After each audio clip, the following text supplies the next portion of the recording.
Minute उठी, मगरिब की अजान हुई तो लोग कहने लगे लो जी अब बस हो गई। ख्वाजा कुतुबुद्दीन साहब ने अल्लाहु अकबर कह के मगरिब की जमात जब मैदान में खड़ी की तो अपनी भी चीख निकल गई, आए नहीं। लेकिन जब नमाज का सलाम फेरा तो ख्वाजा मोइनुद्दीन साहब की 2 रकतें अभी बाकी थी।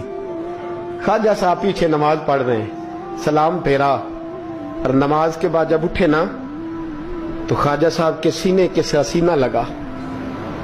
तो कहा हज़रत जी मैं शहजादा था, आपने कहा था खुश्क रोटी खाना तो मैंने खुश्क ही खाई है, आपने कहा था फाके करना तो मैंने किए हैं, आपने कहा वतन वापस नहीं जाना तो मैं नहीं गया। हुजूर इस इम्तिहान का आपने बताया ही नहीं था कि मुझे बता जाते, अब इस सफेद दाढ़ी से मैं जवाब देता फिरूं। ख्वाजा मोइनुद्दीन साहब ने झिड़का, पीछे हट, तू ज्यादा इज्जत वाला है कि यूसुफ ज्यादा इज्जत वाला था? तू ज्यादा मकाम वाला है कि आयशा ज्यादा मकाम वाली थी? चुप कर, ये कुछ सूफिया का तरीका है, चुप कर। अर्ज की हुजूर गलती हो गई, मैं पहले नहीं रोया, तू मिला है तो रोया हो, मैं पहले नहीं तड़पा, मैंने शिकवा नहीं, तू मिला है, अपना ही को मिले तो दुख याद आते हैं ना। पर मैं चुप कर, जा सुल्तान से कह दे सवेरे नमाज के बाद अदालत लगा दे। सवेरे जब अदालत लगी ना तो ख्वाजा मोइनुद्दीन साहब बाजू पकड़ा ख्वाजा कुतुब साहब का, निकले तो देखा लाइनें लगी हैं, मजमा लगा है, आंखों में आंसू आ गए। कहा हुजूर आप क्यों रोते हैं? फरमाया मेरा दिल था लोग मेरे कुतुब की शान देखने आए, ये कितने बदबख्त है, मेरे कुतुब की रुसवाई देखने आए, कितने नालायक हैं, रुसवाई देखने इतने आए हैं, शान देखने आते ही नहीं। अल्लाहु अकबर। जब मैदान लगा ख्वाजा साहब पहुंचे, औरत को कहने लगी अल्लाह से डर जा, वक्त थोड़ा है, तू मर जाएगी। कहने लगी मुझे दास्ताने ना सुनाए। काजी साहब से कहने लगे काजी साहब आप हकीकत हाल से आगाह हैं, ख्याल करें। कहने लगे ख्वाजा साहब दलीलें ना दें, गवाह लाएं, बात ना करें। ख्वाजा साहब रहमतुल्लाह अलैह कहने लगे गवाहों को बुलाओ। गवाह आए तो ख्वाजा मोइनुद्दीन साहब ने नजर, तुम हो मेरे कुतुब पर, मेरे कुतुब के जुर्म के गवाह। उनकी जुबानें कांपने लगी, हाथ कांपने लगे, मैं बोलते क्यों नहीं?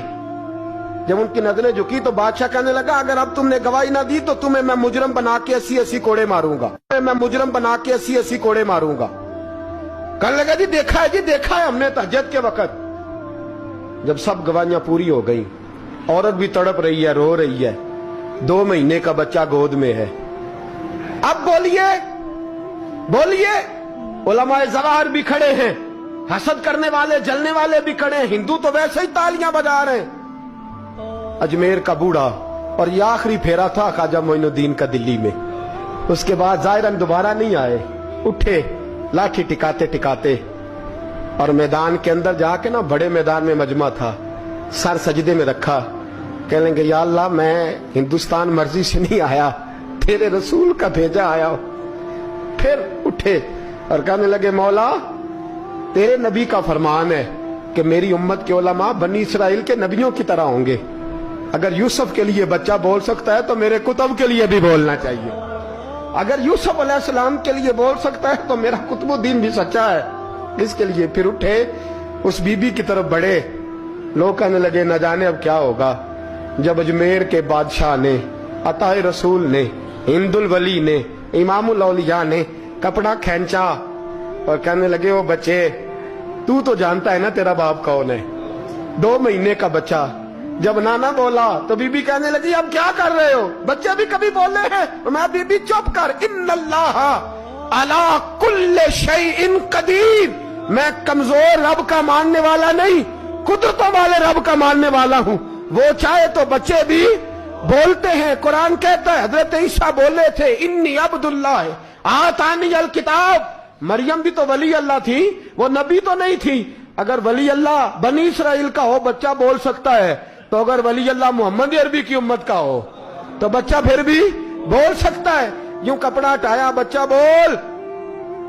2 महीने का बच्चा मां की गोद में उठ के बैठ गया और बच्चा बोल के कहने लगा अस्सलामु अलैकुम या वलीउल्लाह। जब ये लफ्ज अदा किए तो नारे लगने लगे, लोग रोने लगे, बीबी बेहोश होके गिरी और मानने लगे मुझे सलाम न कर, मेरे कुतुब की बात बता। कहने लगा कसम है अल्लाह की इज्जत की, वो सामने मजमे जो सरदार बैठा है वो मेरा बाप है।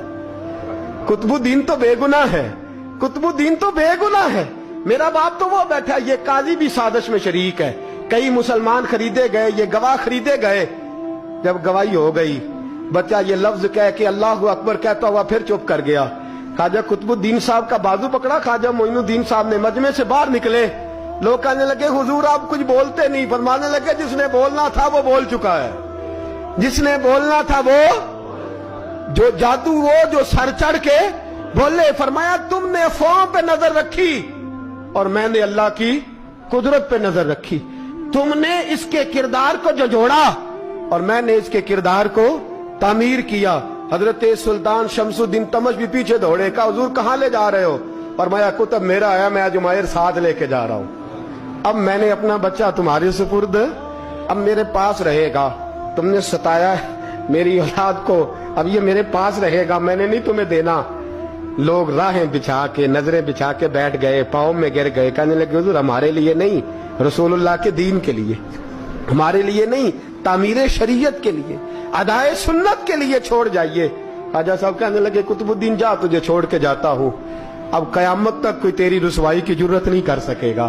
عزیز یاد رکھ، نہ افواہوں پہ لگا کریں، نہ کسی برادری، کسی قوم، کسی شخص کے بارے میں ایسی باتیں، یہاں تو لوگ گھڑ گھڑ کے چیزیں لاتے ہیں، گھڑ گھڑ کے چیزیں لاتے ہیں، اور جن کی ہیں ان کے پاس بڑے دلائل ہیں اپنی صفائی پیش کرنے کے لیے۔ جو غربا مساکین ہوتے ہیں وہ بیچارے اپنی عزت پر لگا ہوا داغ دھو بھی نہیں پاتے، ہم بڑا لوگوں پر دھبا لگا کے ثابت کر گزرتے ہیں اور پھر صدیاں گزر جاتی ہیں۔ میری غربت نے کیا مجھ کو زمانے میں بدنام، تیری دولت نے تیرے عیب چھپا رکھے ہیں۔ اللہ کا قرآن کہتا ہے جب خبر پہنچے تو تحقیق کر، خیال کر، اس کے بعد پھر آگے اس کو بیان کر۔